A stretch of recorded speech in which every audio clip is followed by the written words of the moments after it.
పొద్దున సీరియల్లో ఏం జరిగిందో స్టోరీ విషయంలోకి వస్తే బాగుంది అబ్బా. ఎపిసోడ్ అయితే కొంచెం ఎమోషనల్ ఎపిసోడ్. చక్రి ఏమంటే మహాలక్ష్మికి విడాకులు ఇవ్వడానికి ఇష్టమైతే లేదు, కానీ మహాలక్ష్మి ఏమో నాకు విడాకులే కావాలి అని చెప్తుంది. పోనీ తన ప్రేమ ఏమన్నా చెప్తాడా అనుకుంటే ఆ అమ్మాయికి తన ప్రేమ కూడా చెప్పడానికి పోయినప్పుడు వచ్చేసి సిచ్యువేషన్స్ డిమాండ్ చేయడం వల్ల చెప్పలేకపోతా ఉంటారు. ఇంక ఇంటికి వచ్చి పాపము అలిగి అన్నం కూడా తినడు, కానీ ప్రేమగా అతనికి అన్నం పెట్టే వాళ్ళు కూడా ఎవరు లేరు. ఇంకా ఆ కోపంతో వాళ్ళ అన్నని కసిరితే ఇంకా వాళ్ళ అన్న వచ్చి నువ్వు మనసులో సంకల్ప బలం పెట్టుకోమ్మా, నిన్నైతే ఎలా అయినా కలుపుతుంది అని చెప్పేసి అయితే ఆయన అయితే చెప్పడం జరుగుతుంది. సరే, ఇంకా ఈరోజు స్టోరీ విషయం లేకపోతే చక్రి వచ్చి వాళ్ళ అన్నయ్య దగ్గరికి అయితే వస్తాడు. ఏంట్రా ఇలా వచ్చావు అనేసి వాళ్ళ అన్నయ్య అడిగితే, పెట్టుకోవాలో తెలియక నేను ఇక్కడికి వచ్చాను అనేసరికి సరే నాకు ఫోన్ వచ్చింది అన్నయ్య అంటే, ఎక్కడి నుంచి అంటే లాయర్ నుంచి వచ్చింది అని చెప్పేసి చెప్తాడు. ఇంకా వాళ్ళ అన్నయ్య ఉండేసి, పోనీ నేనన్నా మహాలక్ష్మికి చెప్పమంటావా విడాకులు వాయిదా వేసుకోమా, ఇప్పుడు వద్దు అని చెప్పమంటావా అంటే, వద్దులే అన్న, అది చెప్పినాక మళ్ళీ ఇక్కడ నుంచి వెళ్ళిపోతే ఎలాగా, నా ప్రేమని నేనే తనకి ఎలా అయినా చెప్తాను అంటే, ఒకవేళ నువ్వు చెప్పినాక అపార్థం చేసుకుంటే ఎట్లా అంటే, ఇంక చేసుకుంటే ఏం చేస్తామన్నా విడాకులు ఇచ్చేస్తామంతే అని చెప్పేసి చెప్పడానికి అని చెప్పి తన ఆఫీస్ దగ్గరికి అయితే వెళ్తాడు. ఇంకా ఆఫీస్ దగ్గర అమ్మాయి అప్పుడే బయటకు వస్తూ ఉంటుంది. ఇంకా రాలేదని వెయిట్ చేస్తున్నప్పుడు అమ్మాయి అయితే బయటకైతే వస్తుంది. అక్కడ ఇంకా అతను ఉన్నాడు కదా, విక్కీ ఉన్నాడు కదా, విక్కీ వచ్చి రా నా కార్లో వదిలిపెడతాను అని చెప్పేసి మహాలక్ష్మిని అంటాడు. అంతలోపల చక్రి వెళ్తాడు. ఇంకా మహాలక్ష్మితో, అతను మీ అన్నయ్య కదా అంటే, చక్రి కోపం వస్తుంది. అన్నయ్యరా, కజిన్ అంటే మామయ్య కొడుకు కూడా అయి ఉండొచ్చు కదరా అని చెప్పి అనుకుని, సరే సరే మహా నువ్వు అతనితో పో, నేనైతే వెళ్తాను అని చెప్పి ఈ విక్కీ అయితే వెళ్ళిపోతాడు. ఇంకా ఈ అమ్మాయితో వాళ్ళ ఫ్రెండ్ కూడా ఉంటుంది కదా, ఆ అమ్మాయితో ఉండి చక్రేసి ఈ రోజు మీరు ఒంటరిగా పోండి అంటే, ఎందుకు అంటే ఆమెతో కొంచెం మాట్లాడాలనేసరికి ఇంకా ఆ అమ్మాయి కూడా వెళ్ళిపోతుంది. ఇంకా మహాలక్ష్మితో అంటాడు, మీతో కొంచెం నేను మాట్లాడాలి అంటే, అవునా అంటే, సరే పర్సనల్లా అంటే కదా, కొంచెం సెన్సిటివ్ మ్యాటర్ అంటే, సరే పోదాం పదని ఒక పార్కు దగ్గరికి అయితే వెళ్ళి కూర్చుంటారు. ఆ పార్కులో వెళ్ళి కూర్చుంటారు కానీ ఏం పాపం దానికి భయం, మాట్లాడలేకపోతా ఉంటారు. ఎందుకంటే ఎటు తిప్పితే ఏం వస్తుందో, తన పోయి అలిగి వెళ్ళిపోతుందేమో అన్న భయం అయితే ఉంటుంది. ఇంకా పల్లీలు తింటా అలాగా మాట్లాడదాం అనుకునే సమయానికి పల్లీలు అతను వచ్చేసి, పల్లీలు అనుకుంటే, ఇప్పుడే కదరా పల్లీలు ఇచ్చావు అంటే, ఇప్పుడు మీరు అంతంత దూరంగా కూర్చున్నారు, మీ మధ్యలో నుంచి బస్సు కూడా పోతా ఉంది, అంత దూరంగా కూర్చుంటే అట్ట దగ్గరగా కూర్చొని మాట్లాడుకోండి, అదిగో ఆ జంటను చూసి నేర్చుకోండి అనేసి పల్లీలు అతను కూడా చెప్తారు. సైలెంట్ గా మాట్లాడదాం అనుకునేసరికి సోదా వస్తుంది. సోద చెప్తా అనేసరికి చక్రి ఉండి, ఆపవమ్మని సోదా అనేసరికి, లేదు నేను ఉన్నది చెప్తాను అని చెప్పేసరికి మహాలక్ష్మితో ఉండేసి, నువ్వు చాలా మహాలక్ష్మిలా కళలాగా ఉందమ్మా, ఇతనితో కొంచెం కష్టమమ్మా అని చెప్పేసరికి, నాకేం వద్దులే సోది అంటుంది. లేదమ్మా నువ్వు ఒక 6 నెలల్లో ఒక విశేషం చెప్తావమ్మా అనేసరికి, నువ్వు ఆపవమ్మా నీ సోది ఇక్కడి నుంచి వద్దులే పో అని చెప్పి చక్రి చెప్తాడు. మహాలక్ష్మి కూడా చెప్తుంది అనమాట. ఇక సరే అని చెప్పి ఆవిడ వెళ్ళిపోతుంది. ఏమంటే ఇక్కడ ప్లేస్ బాగాలేదు కానీ అక్కడ నిల్చొని మాట్లాడుకుందాం రా అని చెప్పి చెప్తాడు. సరే చెప్పండి అనేసరికి, నేను మిమ్మల్ని ఫస్ట్ టైం నేను చూశాను కదా, అప్పుడే నేను మిమ్మల్ని లవ్ చేశాను. సెకండ్ టైము ఆ పిల్లకోడితో కలిసినప్పుడు కూడా అలాగే మిమ్మల్ని నేను ఇష్టపడ్డాను, డెస్టినీ కలిపింది అన్నదని చెప్తున్నాడు అనమాట. ఆ తర్వాత నేనే అనుకోకుండా మీ ఇంటికి కారు డ్రైవర్గా వచ్చాను, మీరంటే నాకు ఇష్టము అని అయితే చెప్తాడు. చెప్పి నేను హస్బెండ్గా, నేను వైఫ్గా అనుకుంటున్నాను, మీరు నన్ను హస్బెండ్గా అనుకోవాలి అని చెప్పేసరికి, సరే ఇంకా మీ ఇంట్లో వాళ్ళు కూడా నాకు నచ్చారు, నేను మీతో అలాగే ఉండిపోతానులే అని చెప్పి అంటుంది. ఏ అంటాడు. తీరా చూస్తే తనతోనే కలగన్నాడు. నేను అనుకున్నా అదేంటి మహాలక్ష్మి అంత ఈజీగా ఒప్పుకోదే, ఏంది సీరియల్ ఏమన్నా ఎండు చేస్తున్నారా ఏందా, అంత ఎండు కూడా చేయరా, తమిళ్లో ఇంకా జరుగుతా ఉంది కదా సీరియల్లో అని చెప్పి అనుకుంటే వాడు కలగన్నాడు, నిల్చొనే కలగన్నాడు చక్రి అనమాట. దవాన్ పడతాడు కింద. ఓహో ఇదంతా కలనా అనుకునేసరికి ఆ మహాలక్ష్మి పల్లీలు తింటా ఉండేసరికి, మీరు ఇప్పుడు దాకా మీరు ఒక్క మాట కూడా మాట్లాడలేదండి, అరగంట నుంచి పల్లీలు తింటానే ఉన్నాను అని మహాలక్ష్మి చెప్తుంది.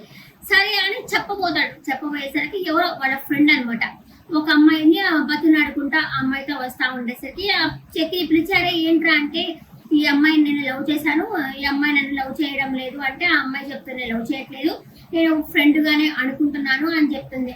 ఆయన ఆ సిచ్యువేషన్ ఇది చూసుకున్నాడు అనమాట.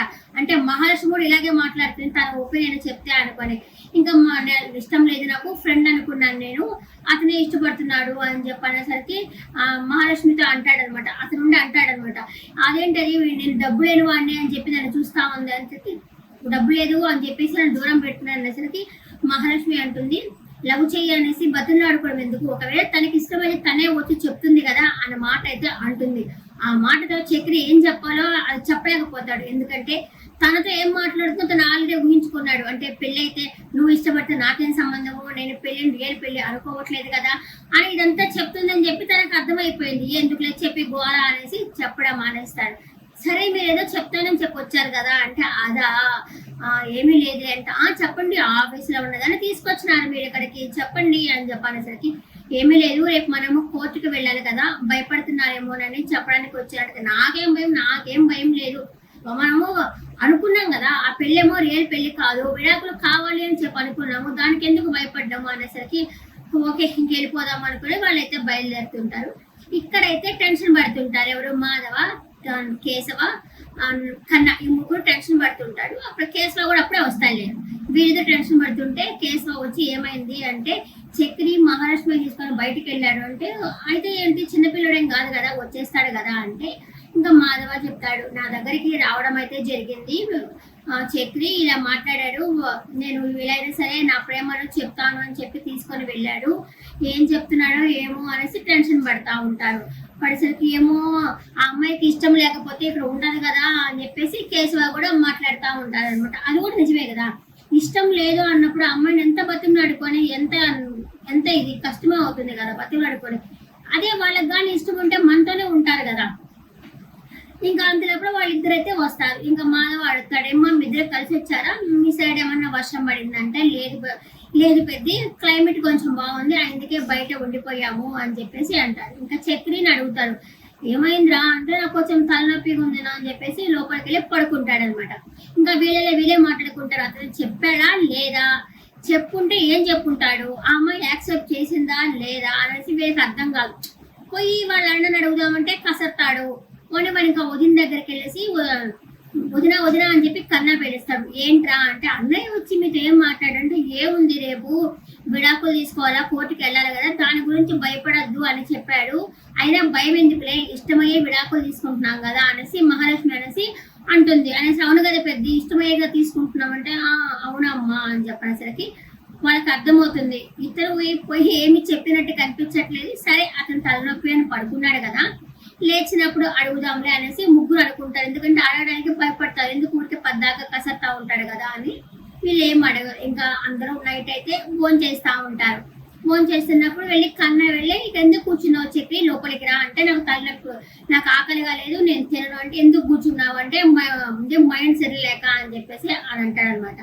సరే అనేసి కన్నా లోపలికి వెళ్ళి, అతనికి ఆకలి లేదంట తినడంట, ఏం వదిన ఎన్ని తిట్టారు అతన్ని అనేసరికి, నేనేమి తిట్టలేదు, ఒకవేళ కడుపులో ఏమన్నా బాగలేదేమోలే ఈరోజు తినకుండా ఉండండి తర్వాత సెట్ అవుతుందిలే అనేసి మహాలక్ష్మి కూడా అంటుంది. ఇంకా చక్రి కూర్చొని అనుకుంటా ఉంటాడు, నాకు మనసులో ఏముందో తెలియదు కానీ నాకు కడుపులో ఏముందో తెలుస్తుంది, ఈమెకి ఏమన్నా పెద్ద చిట్ చేసిందా అని చెప్పేసి మాట్లాడుకుంటా ఉంటాడు. అంటే చెప్పలేకపోతున్నాడు, మనసులో ఉన్నది చెప్పున్న అమ్మాయి యాక్సెప్ట్ చేస్తుంది, యాక్సెప్ట్ చేయని తర్వాత కానీ చెప్పలే కదా ఫస్ట్ తన లవ్ చేస్తున్నాడు అనే విషయం చెప్పట్లేదు, చెప్పడానికి భయపడతా ఉన్నాడు.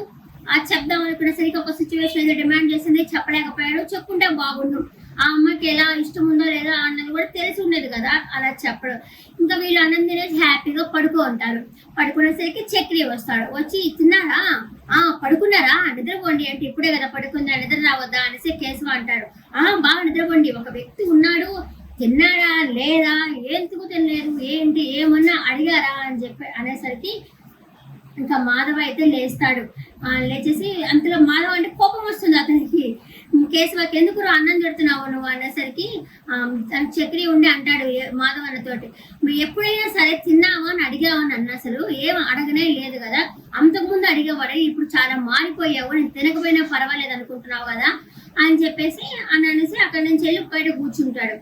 ఇంకా కేశవ ఉండేసి సారీ అన్నా అని మాధవతో చెప్తాడు, మీరు ఇప్పుడు అక్కడికి రావద్దులే, అయినా కడుపు నిండిన వాళ్ళకి ఏం తెలుస్తుంది ఆకలి బాధ అనేసి అన్నం తీసుకెళ్ళి తినరా, నిన్ను చూస్తుంటే నాకు చిన్న చక్రియే కనిపిస్తున్నాడు, ఎందుకంటే నువ్వు స్కూల్ నుంచి అన్నం వచ్చేసి అడిగి అన్నం తినకుండా ఉండేవాడివి, నేనే నీకు ముద్దలు తీసుకొచ్చి ఇలా పెట్టేవాడిని, ఇప్పుడేమంటే బాగా పెద్ద అయిపోయావు, నాకంటే పొడిగైపోయావు, గడ్డాలు మీసాలు వచ్చేసింది, అయినా కూడా నా దృష్టిలో నువ్వు ఒక చిన్న పిల్లోడే, ఇగో తిను నీకు మహాలక్ష్మి రాసి పెట్టుంటే అదే సంకల్ప బలంగానే ఉంటే నీతో ఆమె ఖచ్చితంగా నిన్ను లవ్ చేస్తుంది. నువ్వు అంతకుముందు మహాలక్ష్మిని కలుస్తావు అని చెప్పి ఫస్ట్ మీటింగ్ లో అనుకున్నావా? లేదు కదా. సెకండ్ మీటింగ్ లో అనుకున్నావా? లేదు కదా. కలిసింది కదా. ఇప్పుడు మన ఇంటికి వచ్చి హ్యాపీగా రూమ్ లో కూడా నిద్రపోతున్నారు కదా. అదేంటి అంటే సంకల్ప బలము అని చెప్పి శబరి కథ చెప్తాడు. శబరి శ్రీరామచంద్ర వారి కోసము చాలా రోజులు వెయిట్ చేసింది. శ్రీరాముడు వస్తారు అనేసి చాలా రోజులు వెయిట్ చేసిన తర్వాత ఆయన రాముడు గారు అయితే రావడం అయితే జరిగింది. ఇదంతా ఎప్పుడు అంటే మనం చిన్నప్పుడు మీకు అన్నం లేనప్పుడు నేను గుళ్ళో ఉండి ప్రవచనాలు వినేవాడిని, అప్పుడంతా నేను తెలుసుకున్నాను నేను అని చెప్పేసి దేనికైనా సరే సంకల్ప బలం ఉండాలి అన్న ఉద్దేశం అయితే చెప్తాడు. ఈ పాయింట్ అయితే నాకు నచ్చింది. ఇప్పుడు మనం ఏ పనైనా సరే చేసుకుంటా పోతుంటే దానికి ఏమి ఇవ్వాలో ఏమి ఇవ్వకూడదో అంతా ఆ దేవుడే చూసుకుంటాడు. మనకి మంచి ఇవ్వాలా చెడు ఇవ్వాలా అనేసి డెస్టినీ చూస్తుంది, ఆ దేవుడే చూసుకుంటాడు. ఇది నాకు ఆయన చెప్పింది అయితే నాకు బాగా నచ్చింది. ఇంకా అన్నం తినిపిస్తాడు, అన్నం తింటాడు. ఎలా అయినా సరే నీ ప్రేమ నిజమైతే ఆ విడాకులు క్యాన్సిల్ అవుతాయి అని కూడా వాళ్ళ అన్న అయితే చాలా మంచిగా అయితే చెప్తాడు. ఇంకా ఆలోచిస్తూ ఉంటాడు. రేపటి ఎపిసోడ్ లో ఏం జరుగుతుంది అంటే వీళ్ళ పెద్ద ఆయన ఉన్నారు కదా నారాయణ, ఆయన వచ్చి అమ్మాయితో అడుగుతాడు, ఎందుకమ్మా విడాకులు తీసుకోవాల్సిందేనా అని చెప్పేసి అడుగుతాడు. దానికి ముందు ఏంటంటే బాధపడతా ఉంటాడు చక్రి. అరే విడాకులు తీసుకోవాల్సి వస్తుందా, మార్నింగ్ లేచి అయ్యో 8 అయిపోతా ఉంది, టైము 8:30 అవుతున్నది, టైం మాత్రం కదలడం లేదు, టయానికి కూడా నేను నచ్చట్లేదేమో అని చెప్పేసి తను బాధపడుతుంటాడు. నేను లవ్ చేస్తున్నాను కదా, తనను లవ్ చేయడం లేదని చెప్పి చాలా బాధపడతా ఉంటాడు. తన ప్రేమ అర్థం కావట్లేదు అనేసి ఇదంతా దూరంగా నారాయణ వింటుంటాడు. అదే ఇంకా రేపటి ఎపిసోడ్ లో వచ్చి ఎందుకమ్మా నీకు విడాకులు ఎందుకు అని చెప్పి ఆయన అయితే అడుగుతాడు. ఆయన అమ్మాయి అంతగా ఏం చెప్పలే. విడాకుల దగ్గరికి లాయర్ దగ్గరికి వెళ్తారు. కోర్టులో ఆవిడ అడుగుతున్నది నీ పేరేంటి, ఎందుకు వచ్చారు అని అడుగుతుంది. రేపు తెలుస్తుంది ఆ విడాకులు ఇస్తుందో లేకపోతే పెళ్ళైంది కదా ఒక 6 నెలలు వెయిట్ చేయండి అని. నాకు తెలిసిదే అనుకుంటా, పెళ్ళైన తర్వాత 6 నెలలు వెయిట్ చేయాలి, ఆ తర్వాత పడకపోతే విడాకులు ఇస్తారు నేను అనుకుంటున్నా. మనకు పెళ్ళయి 4 నెలలే అంటున్నారు కాబట్టి విడాకులు ఇవ్వరని నేను అనుకుంటున్నా. ఈ ఎపిసోడ్ పట్ల మీ అభిప్రాయాన్ని కమెంట్ సెక్షన్ లో కమెంట్ చేయండి. నెక్స్ట్ వీడియో మళ్ళీ కలుస్తాం. మీకు వీడియోస్ నచ్చుతున్నది, నేను చెప్పడం నచ్చుతున్నది అంటే ఒక లైక్ కొట్టండి. ఆ లైక్ వల్ల నాకు ఏదో లక్షలు వచ్చేస్తాయని కాదు, నాకు ఇంకా చెప్పాలి అని ఒక మోటివేట్ వస్తుంది. దాని గురించి అడుగుతున్నాను. నాకు సంకల్పం వస్తుంది చేయాలన్న ఉద్దేశం. మీకు నచ్చుతుంటే లైక్ కొట్టండి, నచ్చకపోతే నీకు నేను చెప్పేది ఏమీ లేదు. నెక్స్ట్ వీడియో మళ్ళీ కలుస్తాను. టాటా, బాయ్ బాయ్, నమస్తే.